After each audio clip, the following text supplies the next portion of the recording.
Nana Addo Dankwa Akufo-Addo akasa. Mamima wuntie no. Ansa ne atoa so na afi yedi nkomo. Me and ex-president Kofi, we did a lot.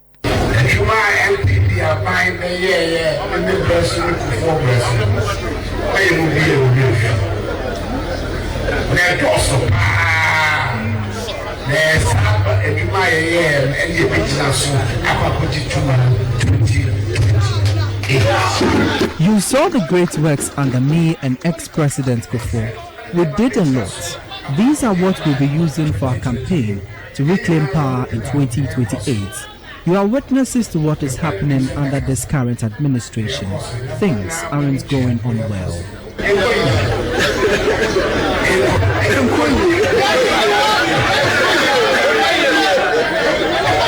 Nana Addo Dankwa Akufo-Addo say, Oshe wono ne modern bo. Ene mampani kofo modern bo a. Ono ne modern bo. Ene mampani kofo modern bo a. 2028. Ebema MPP etimi edi nkunim pa. Ewo 2028 abatu nim. Na wo sisi ade said your mine nam no enkoyie.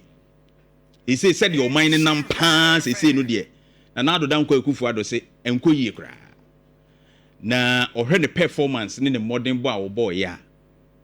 Eno na beboa MPP to win.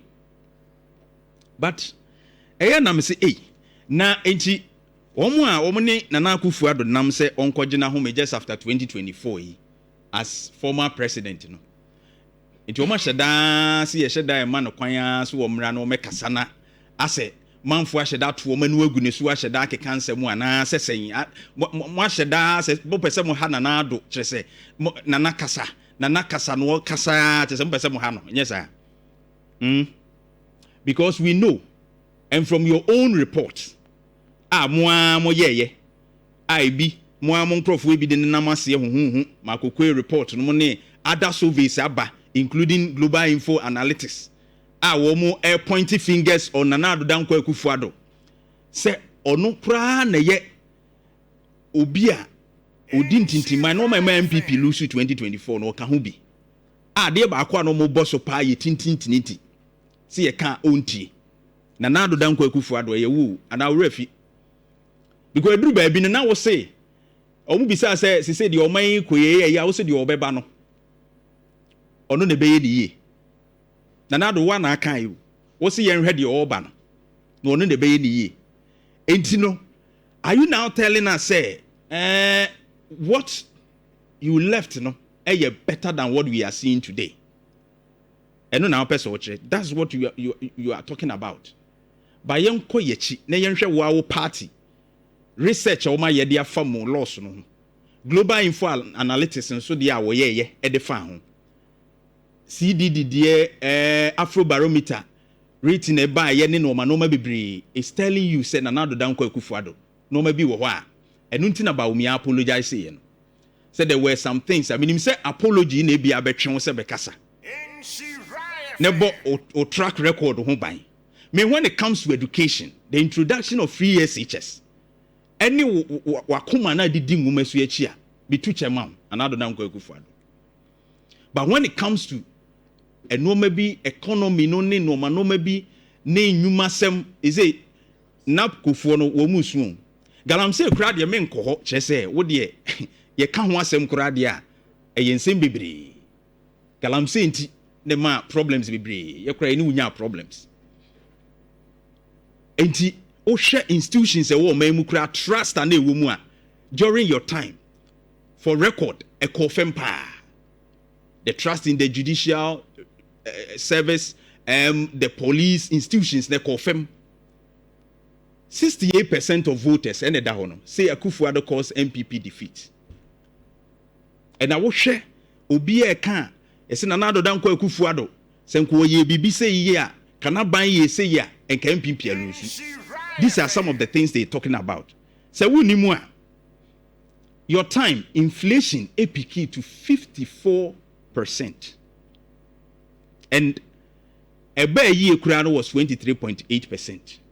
and now inflation ehuvi around 11.5%. Nanado danko Akufo-Addo 23.8% and 11.5%. They are here. This is a question I may be so. And no ma boa ne dene no ma boa ne kosro. Se no ma boa kosro tentem. Inflation, the speed at which normal prices say kosro no. ODA 23.58% as of year ended 2024. Currently, it will be around 11.5% no, as of August 2025. No. Nanado mi bisawu, a one indicator. A year chain 11.5 na. Osha debt to GDP. Baby, I would ye kujinae. As of December, na 2022, near the 92.7. Yeba ebedru be 69, 68 muho, baby. Ending 2024.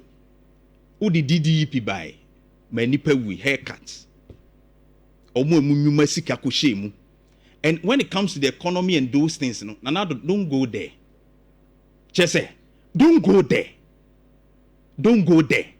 Because there were wow party MPs and no more call it say sack Keno Furiata. Because now no man koyi. They felt that the economy was crashing. In fact, you left that in economic crisis. Ekunko here say pension for sika kride and sakobum. Emi say omudu echi no. They were ready say ombema wa bana bi ankrofo arede ke okeke. Na wa be ka asem bi. But obe kasa enye sa bri na eso kasa because they now make sure any mu ne say yewura osei chemensa bunsu ba.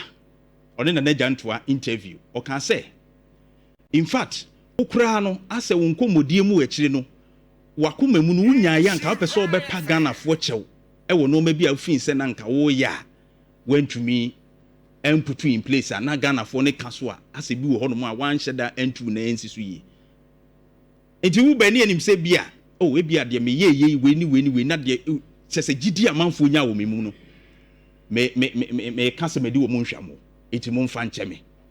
But if you are coming to defend sa record bi no a mo amudi nanado achi no mo nhwe yi mo amudi nanado achi piapia no na onko kasa no mo nhwe yi because this is way far beyond the essay which me defending for your track record.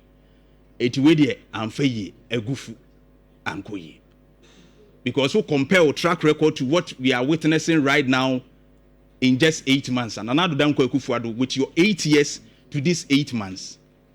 Untumi mem train kakra.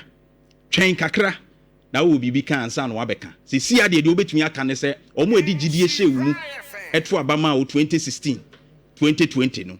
You only apologize to them for disappointing them. Wono ba bia o kan say obeye na nya sa brain na be sing praise to yourself. Obeso yes abo akotipomponi. Ono afiri suro beto fam no anya obi ankamfo no na obo ni tirinko. No yi ne ho aye eno de emfa for bo ase kakra na enu musu because ne yekoye no enije ama ho